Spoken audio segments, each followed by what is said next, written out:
Hello everyone. This time, we will talk in more detail about Mount Fuji, a World Heritage Site that symbolizes Japan. Climbing Mount Fuji is a valuable experience that allows you to enjoy beautiful scenery and a sense of accomplishment. However, accidents and troubles often occur due to insufficient preparation or not following the rules. In this guide, we will thoroughly explain equipment, preparation, manners, and even measures against altitude sickness, so that even first-timers can enjoy climbing steadily. In addition, we will introduce ways to aim for a safe and enjoyable climb, while touching on the history and cultural background of Mount Fuji. We will also introduce unknown episodes related to Mount Fuji and efforts to protect its natural environment. Mount Fuji is not only a symbol of Japan, but its cultural value and natural environment have attracted the attention of many people both in Japan and abroad. Through this guide, let's deepen our knowledge to enjoy climbing more and share our awareness to leave Mount Fuji to the next generation. Chapter 1 Basic Information on Climbing Mount Fuji. Mount Fuji boasts an altitude of 3,776 meters, and is known as the highest peak in Japan. The climbing season is mainly from July to September, and the weather is relatively stable during this period. However, the weather can be very cold near the summit, and it is characterized by changeable weather. To succeed in climbing, you must have the right equipment and preparation. It is also important to be prepared for the drop in temperature at night, not to let the warm weather during the day fool you. There are 4 main climbing routes to Mount Fuji. The Yoshida route is the most popular and is perfect for beginners, as it has plenty of mountain huts and toilets. On the other hand, the Sugo route offers a quiet environment, but requires physical strength due to its long distance. The Gatemba route is the least crowded, but is for advanced climbers, as it is long and has a large elevation difference. The Tamimiya route is the shortest route to the summit, but it is steep and rocky, so it is recommended for experienced climbers. Each route has its own unique charm, so make a decision based on your physical strength and climbing experience. Also, don't miss the fact that each route offers unique scenery and facilities. There are many mountain huts scattered along the Yoshida route, where you can take a break with your friends as you head to the summit. The Tsukoshi route allows you to feel the breath of nature in the silence, while the Gatemba route offers a relaxed climb away from the crowds. Mount Fuji has also been an object of worship since ancient times, and there are many historical ruins and legends. You can enjoy these cultural aspects in between your climbs. In particular, learning about the position of Mount Fuji and mountain worship, in the episodes that have influenced Japanese art and literature will make your climb even more meaningful.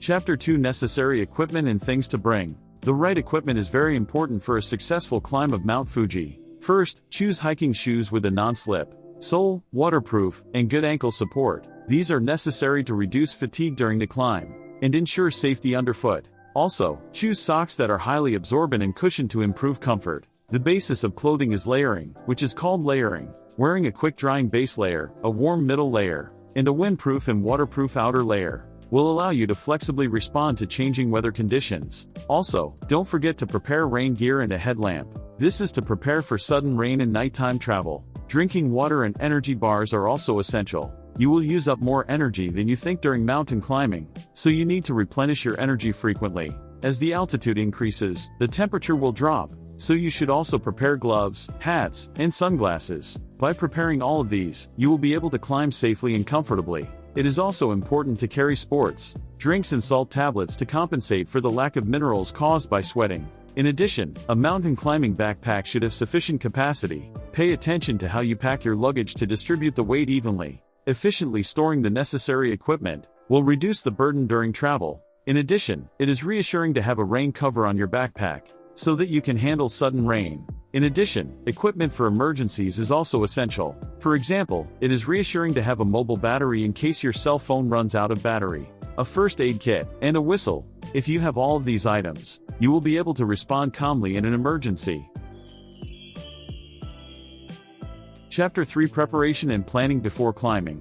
Advanced planning is very important for a successful mountain climb. First, make a reservation for a mountain lodge early. It is often fully booked, especially during busy periods, so you need to plan your reservation accordingly. At mountain lodges, you will share space with other climbers, so you are asked to be considerate and stay quiet. Bringing a sleeping bag and earplugs will make your stay more comfortable. Also, don't forget to create a climbing plan and submit it online, or at a dedicated counter. This plan should include the climbing route, emergency contact information, and information about your companions. This will allow for prompt response in the event of an emergency. In addition, considering taking out insurance is also a key to increasing safety. It is necessary to improve your basic physical strength before climbing. By building up your muscle strength and endurance through walking and jogging and getting in good physical condition, you can reduce fatigue during climbing and increase your safety. It is also a good idea to go on a shining trek or hike as part of your physical fitness. In addition, by incorporating simple training to get used to the high mountain environment,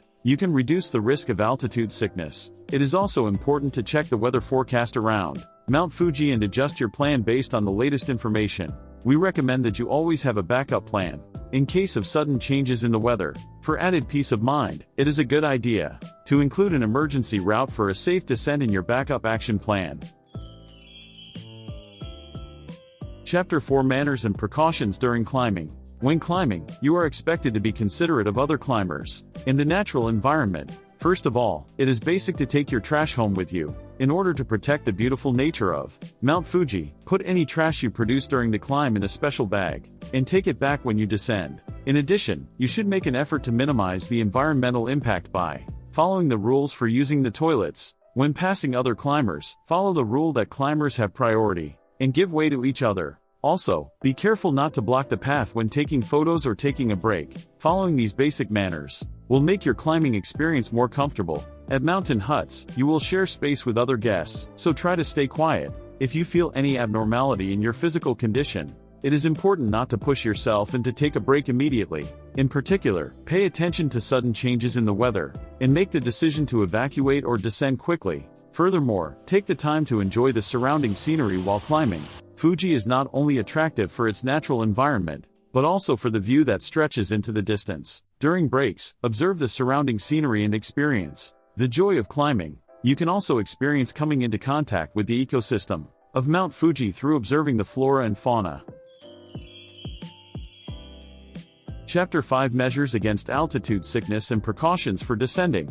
Altitude sickness occurs when oxygen becomes thin in high-altitude environments. The main symptoms include headaches, nausea, and dizziness. To prevent this, it is effective to take a sufficient rest at the 5th station before climbing and acclimate your body to the altitude. During the climb, proceed at a slow pace and drink water frequently. Also, alcohol should be avoided. When descending, care must be taken as the strain on your feet will increase. In particular, to prevent falls due to fatigue or loss of concentration, proceed carefully while paying attention to your feet. Tightly tightening the laces of your hiking shoes and taking frequent breaks will reduce the strain on your knees and ankles. In addition, check the descent route in advance and use maps and signs to avoid getting lost. Also, as part of your care after descending, don't forget to stretch and massage your muscles to help them recover. In addition, we recommend taking time to soothe your body's fatigue by using hot springs and bathing facilities after descending. This will help you recover smoothly after climbing and increase your motivation for the next challenge. Conclusion: aiming for a safe and enjoyable Mount Fuji climb. Climbing Mount Fuji is a special, once-in-a-lifetime experience for many people. However, if you do not follow the proper preparations and manners, it can be very risky. Please refer to the equipment, preparations, and manners introduced in this guide to ensure a safe and enjoyable climb. Thank you for watching until the end. If you found this information useful, please subscribe and like our channel. Also, if you have any experiences or questions about Mount Fuji, please share them in the comments section. Stay tuned for the next episode. Thank you for watching.